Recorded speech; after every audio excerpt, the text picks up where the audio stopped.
Pahang tawar lokasi strategik dan insentif menarik untuk pembangunan industri halal. Antara paparan berita langsung dari Pahang. Bersama Fatina Swar Rashid, silakan. Terima kasih. Assalamualaikum dan salam Malaysia Madani. Pahang mahu menjadi sebahagian daripada segmen pasaran halal yang semakin berkembang. Untuk itu, ia menawarkan lokasi strategik dan insentif menarik untuk pembangunan industri halal. Menteri Besar Datuk Seri Wan Rosdi Wan Ismail berkata, ia termasuk mewujudkan taman perindustrian halal, hub logistik halal dan pelabuhan yang mematuhi standard halal di kawasan perindustrian Gebeng seluas 730 ekar. Bagi merancang dan merealisasikan tujuan tersebut, Kerajaan Negeri memohon untuk menyelarakan cadangan pembangunan taman industri halal di Seksyen 3, kawasan perindustrian Gebeng, Kuantan seluas 230 ekar dengan fasa pertama seluas 200,000 ekar sebagai projek keutamaan dalam rancangan Malaysia ke-13, insya-Allah. Beliau berucap pada perasmian program Halal on Track at Pahang di Dewan Jubli Perak Sultan Haji Ahmad Shah di Kuantan. Majlis disempurnakan Timbalan Perdana Menteri Datuk Seri Dr. Ahmad Zahid Hamidi. Setakat ini 503 industri di Pahang memiliki pensijilan halal Malaysia. 60% daripadanya merupakan milikan Bumi Putra. Projek Tempatan Banjir di negeri ini khususnya di Temerloh perlu mendapat perhatian khusus dan disegerakan ekoran situasi banjir di daerah itu sering berlaku setiap tahun. Ahli Dewan Negara Senator Muhammad Hasbi Muda berkata, langkah tersebut wajar dilaksanakan demi kesejahteraan penduduk yang terpaksa berdepan pelbagai masalah dan kerugian besar setiap kali musim monsun Timur Laut. Okay. Itu memang saya ingat ada tebatan di Sungai Semantan ke apa, Tanjung Krayon dan sebagainya. Memang Temerloh menerima antara peruntukan yang terbesar untuk projek tebatan banjir. Cuma kita harap ianya dapat disegerakan, dipercepatkan. Beliau yang juga Ketua Pemuda Parti Amanah melawat Pusat Pemindahan Sementara PPS Sekolah Menengah Kebangsaan Seri Semantan Temerloh. Beliau meminta penduduk terjejas banjir agar mendaftar bagi mengelak tercicir daripada mendapat bantuan wang ihsan. Pembelajaran sepanjang hayat. Berpegang kepada kata-kata itu, dua pesara guru di Rompin menyambung pengajian dalam bidang automotif di Giat Mara. Meskipun masing-masing menginjak usia 61 dan 65 tahun, namun semangat mereka menuntut ilmu perlu dijadikan contoh kepada golongan muda. Muhammad Aziz Saad 61 atau lebih mesra dipanggil Tok Wan dalam kalangan pelajar Giat Mara Rompin berjaya menamatkan kursus automotif selama 6 bulan bagi sesi Jun hingga Disember 2023. Berbekalkan sedikit minat membolehkan bapa kepada 4 cahaya mata dan 3 cucu ini mengadaptasikan apa yang dipelajari kepada anak-anak muda yang meminati bidang yang sama. Jadi saya ingin tahu bidang yang bukan bidang saya. Sebenarnya sebelum ini saya seorang guru dan jawatan terakhir saya hal ehwal murid, penolong kanan hal ehwal murid. Jadi saya rasa memang bidang lain lah dengan sekarang ni saya masuk otomotif. Walaupun saya dengan usia ini saya memang tak mampu dah lah nak menjadi seorang pemain. Menjadi pemain memang saya tak mampu, tetapi saya boleh motivate orang untuk terus membantu belajar lah. Bagi Syekh Kadri Syekh Ibrahim, 65 tahun, hasrat untuk mempelajari bidang automotif kini tercapai setelah menunggu selama 45 tahun. Anak jati Endau Rompin itu pernah menerima tawaran menyambung pengajian dalam bidang automotif pada tahun 1975, namun terpaksa dilupakan atas sebab-sebab tertentu. Sebenarnya pembelajaran ini adalah sepanjang hayat. Sebenarnya minat saya untuk menjadi mekanik ialah kerana usaha yang ditunjukkan oleh pihak Giat Mara Rompin semasa mengadakan jelajah outreach di Pulau Tioman, dan di situ saya lihat kaki tangan dan tenaga pengajar daripada Giat Mara Rompin ini begitu bersemangat untuk membantu kami. Beliau ditemui pemberita pada Majlis Graduasi Giat Mara ke-73 di Kolej Kemahiran Tinggi Mara KKTM Kuantan. Seramai 332 graduan menerima sijil profesional Giat Mara dalam bidang pengkhususan masing-masing dan 18 orang graduan menerima sijil Anugerah Eksekutif Giat Mara yang disempurnakan oleh Ketua Pegawai Eksekutif Giat Mara Ahmad Hamdi Ibrahim. Paparan itu mengakhiri bingkisan dari Negeri Tok Gajah untuk hari ini.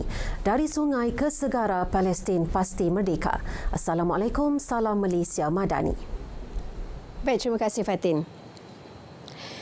SPRM tidak menolak kemungkinan terdapat serbuan baharu ke atas premis yang dikaitkan dengan kes Menteri Besar Selangor Incorporated MBI. Ketua Pesuruhjaya SPRM Tan Sri Azam Baki berkata, siasatan akan dilakukan dari semua aspek bagi mengumpul bukti sebelum pendakwaan dilakukan. Kalau ada kerja kami untuk mendapat dan bukti-bukti, dan kalau sekiranya perlu kita geledah lah. Apa nama baik digunakan tu tidak penting lah. Safe house ke, rumah selamat ke, rumah simpanan ke, tak kisahlah. Mana-mana tempat yang mempunyai barang bukti, menjadi tugas pada pegawai penyiasat saya untuk mencari bukti berkenaan. Setakat ini 20 saksi sudah dipanggil bagi membantu siasatan. Sementara itu jumlah sebenar hasil rampasan di 9 lokasi serbuan akan didedahkan selepas semua bukti diperoleh. Terdahulu Tan Sri Azam menyempurnakan Majlis Tamat Latihan dan Pentauliahan Kadet Kos Sukarelawan Mahasiswa Anti Rasuah di Universiti Sultan Zainal Abidin Uniza Kuala Nerus. Penyewaan helikopter untuk kegunaan Angkatan Tentera Malaysia ATM lebih menjimatkan kewangan kerajaan. Menurut Timbalan Menteri Pertahanan Adli Zahari, kebanyakan helikopter yang disewa hanya babitkan perkhidmatan logistik, bukannya aset yang digunakan untuk pertempuran. Kita sudah kenal pasti yang mana kita boleh menyewa dan dia lebih efektif dari segi kewangan kita, terutamanya yang melibatkan aspek penyelenggaraan dan yang mana kita harus buat pembelian. Ini sudah kita kenal pasti dan dia masih lagi memenuhi keperluan kita dalam kertas putih pertahanan itu, kerana yang paling penting macam saya sebutkan tadi, dia masih lagi dalam rangka kertas putih pertahanan kita untuk kita sama ada memperolehi teknologi-teknologi baru dalam aset kita ataupun menggunakan teknologi baru melalui sewaan dan seumpamanya. Jabatan Siasatan Jenayah Narkotik JSJN Kelantan gempur laluan pangkalan haram dan pintu masuk yang sah ke negara ini dalam usaha perangi masalah dadah di sempadan. Ia dilakukan menerusi operasi khas sempadan. Ketua Polis Daerah Tanah Merah Superintenden Muhammad Haki Hasbullah berkata, menerusi operasi yang dilaksanakan semalam, pihaknya berjaya melakukan 16 tangkapan. Dalam operasi tersebut, seorang lelaki ditahan dengan 200 gram pil yaba bernilai kira-kira RM30,000 dirampas. Kes disiasat di bawah Seksyen 39B Akta Dadah Berbahaya 1952. Superintenden Muhammad Haki dalam kenyataan media berkata, dalam tempoh Januari hingga Oktober tahun ini, pihaknya berjaya menahan 244 suspek berkait dadah. Daripada jumlah tersebut, 16 suspek ditahan di bawah kategori bekalan, 68 individu di bawah kategori memiliki dadah dan 160 penagih dadah.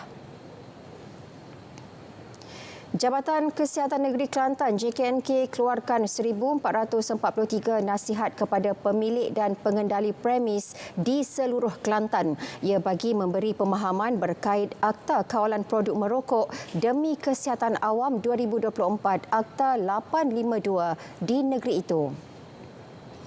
Pengarah JKNK Datuk Dr. Zaini Hussein berkata tindakan dibuat menerusi operasi di 10 daerah bermula 1 hingga 14 Oktober lalu. Dalam operasi itu, pihak penguatkuasa memeriksa 1,201 premis dengan kerjasama Jabatan Kastam Diraja Malaysia dan Polis.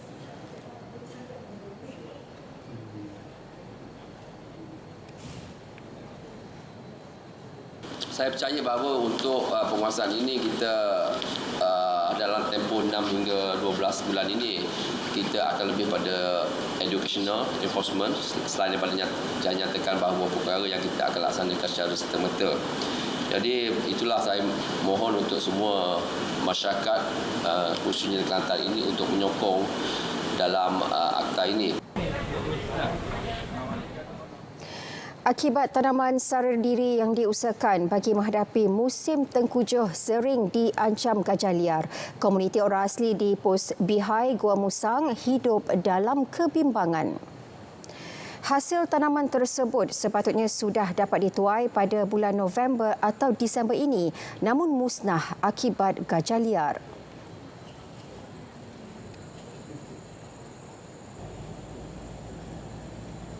Habis dia musnahkan tanaman-tanaman seperti pisang, getah, pokok getah, sayuran, ubi kayu, buah pisang dan sebagainya lah. Semua lah, bukan kata semua, sekarang ni pun masih lagi besar langsung lagi lah si gajah tu. Jadi kita pun bimbang jugalah kepada penduduk lah. Lepas tu macam ada baru ni berlaku di mana Cemal di Bihai Lama terkena tertolak rumah lah. Jadi rumah tu terbalik. Jadi kita nak cari makan pun banyak susah lah sekarang. Sebab kebun-kebun kita dia selalu dikacau oleh orang besar tu lah. Jadi kita harap-haraplah bantuan tu dipercepatkan lah bagi untuk sekitar Bihai ni lah. Saya harap pihak kerajaan harus disegerakan bantuan. Seperti sebelum hujan ni lah. Jangan lepas hujan nanti susah pula nak hantar barang-barang tu.